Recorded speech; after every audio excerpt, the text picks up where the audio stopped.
Hello friends, welcome back to Surekha RS ಕಿಚನ್ಗೆ.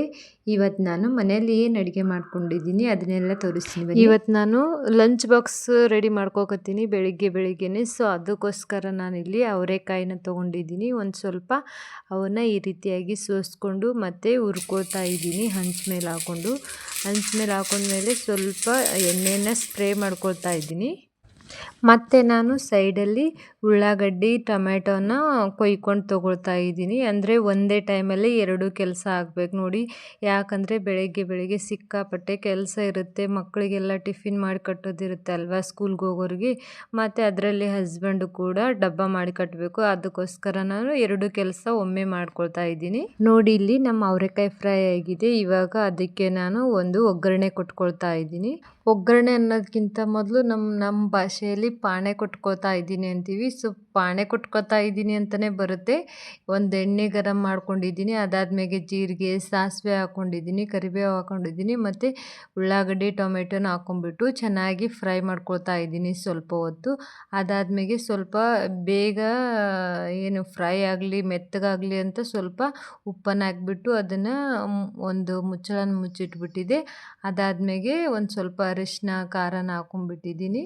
ಅದಾದ್ಮೇಲೆ ಇನ್ನೂ ಸ್ವಲ್ಪ ಫ್ರೈ ಮಾಡ್ಕೊಳ್ತಾ ಇದ್ದೀನಿ. ನೆಕ್ಸ್ಟು ಹುರ್ಕೊಂಡು ತೊಗೊಂಡಿದ್ವಲ್ವ ಅವರೆಕಾಯಿನೂ ಕೂಡ ಹಾಕ್ಕೊಂಡ್ಬಿಟ್ಟು ಇನ್ನೂ ಸ್ವಲ್ಪ ಫ್ರೈ ಮಾಡ್ಕೊಳ್ತಾ ಇದ್ದೀನಿ. ಇಲ್ಲಿ ನೀರೆಲ್ಲ ನಾನು ಯೂಸ್ ಮಾಡಿಲ್ಲ, ಉದುರಾಗೆ ಮಾಡ್ಕೊಳ್ತಾ ಇದ್ದೀನಿ. ನೀವು ಬೇಕಿದ್ದರೆ ನೀರನ್ನು ಹಾಕ್ಕೊಳ್ಬೋದು. ನಾನು ಇದಕ್ಕೆ ಸ್ವಲ್ಪ ಶೇಂಗಾನ ಕುಟ್ಬಿಟ್ಟು ಹಾಕ್ಕೊಂಡಿದ್ದೀನಿ ತರ್ತರಿಯಾಗಿ. ಇದು ಜಾಸ್ತಿ ಕೂಡ ಸಣ್ಣದಾಗಿ ಮಾಡಿಲ್ಲ, ಸುಮ್ಮನೆ ಕುಟ್ಬಿಟ್ಟು ಹಾಕ್ಕೊಂಡಿದ್ದೀನಿ. ಅಂದರೆ ಸ್ವಲ್ಪ ತಿನ್ನಬೇಕಂದ್ರೆ ಬಾಯಲ್ಲಿ ಸಿಕ್ಕರೆ ರುಚಿ ಚೆನ್ನಾಗಿರುತ್ತೆ ಅಂತ.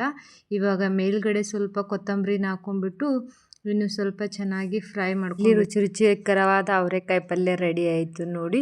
ಇದನ್ನು ಡಬ್ಬ ಕಟ್ಟಿದರೆ ತುಂಬ ರುಚಿಯಾಗಿರುತ್ತೆ. ಮಧ್ಯಾಹ್ನ ರೊಟ್ಟಿ ಜೊತೆಗೆ ನಾನು ಕಟ್ಟಿದೆ. ಅದಾದ್ಮೇಲೆ ಸ್ವಲ್ಪ ಸಾಂಬಾರಿಗೋಸ್ಕರ ನಾನಿಲ್ಲಿ ಬೇಳೆನ ಕುದಿಸ್ಕೊಂಡು ಇಟ್ಕೊಂಡಿದ್ದೆ ಸೈಡಲ್ಲಿ. ಇವಾಗ ಅದಕ್ಕೂ ಕೂಡ ಒಂದು ಪಾಣೆ ಕೊಡೋಕ್ಕೋಸ್ಕರ ಸ್ವಲ್ಪ ಎಣ್ಣೆನ ಹಾಕ್ಕೊಂಡ್ಬಿಟ್ಟು ಉಳ್ಳಾಗಡ್ಡಿ ಟೊಮೆಟೊನ ಹಾಕ್ಕೊಂಡ್ಬಿಟ್ಟು ಜೀರಿಗೆ, ಸಾಸಿವೆ ಮತ್ತು ಇಲ್ಲಿ ಕರಿಬೇವನ್ನು ನಾನು ಮರ್ತು ಬಿಟ್ಟಿದ್ದೆ, ಆಮೇಲೆ ಹಾಕ್ಕೊಂಡಿದ್ದೀನಿ. ಮತ್ತು ಇವಾಗ ಸ್ವಲ್ಪ ಉಪ್ಪನ್ನು ಹಾಕಿಬಿಟ್ಟು ಅದನ್ನು ಮುಚ್ಚಿಡ್ತಾ ಇದ್ದೀನಿ, ಸ್ವಲ್ಪ ಸಾಫ್ಟ್ ಆಗಲಿ ಅಂತ.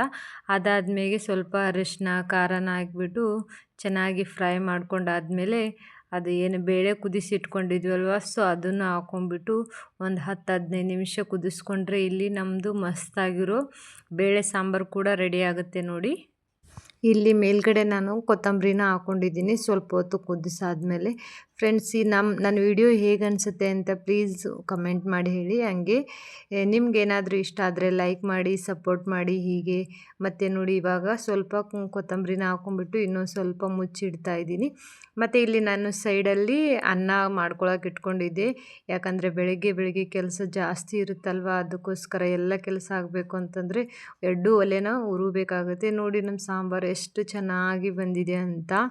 ಇವಾಗ ನಾನು ಒಂದೆರಡು ರೊಟ್ಟಿನ ಪಟ ಅಂತ ಮಾಡ್ಕೊಂಡ್ಬಿಟ್ಟು ರೊಟ್ಟಿ ಕೂಡ ತುಂಬ ಮೆತ್ತಗೆ ಮಾಡ್ಕೊಳ್ತೀನಿ. ಯಾಕಂದರೆ ಡಬ್ಬ ಕಟ್ಟಬೇಕಂದ್ರೆ ಮೆತ್ತಗಿದ್ರೆ ರೊಟ್ಟಿ ಅಲ್ಲಿ ಕೂಡ ಮಧ್ಯಾಹ್ನ ತಿನ್ನೋಕ್ಕೆ ಸ್ವಲ್ಪ ಚೆನ್ನಾಗಿರುತ್ತೆ. ಬಿರುಸಾಗಿದ್ದರೆ ಬಾಯಿಗೆಲ್ಲ ಬರೋದಿಲ್ಲ. ಅದಕ್ಕೋಸ್ಕರ ನೋಡಿ, ಇವಾಗ ನಾನು ಡಬ್ಬ ರೆಡಿ ಮಾಡ್ಕೊಳ್ತಾ ಇದ್ದೀನಿ. ನಮ್ಮ ಅವರೆಕಾಯಿ ಪಲ್ಯ ಎಷ್ಟು ಚೆನ್ನಾಗಿ ಕಾಣಿಸ್ತಿದೆ ಅಂತ.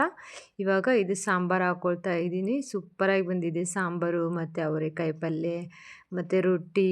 ಮತ್ತು ಇಲ್ಲಿ ಸೈಡಲ್ಲಿ ನಾನು ಸೌತೆಕಾಯಿ ಮತ್ತು ಉಳ್ಳಾಗಡ್ಡಿನ ಕಟ್ಟಿದ್ದೀನಿ.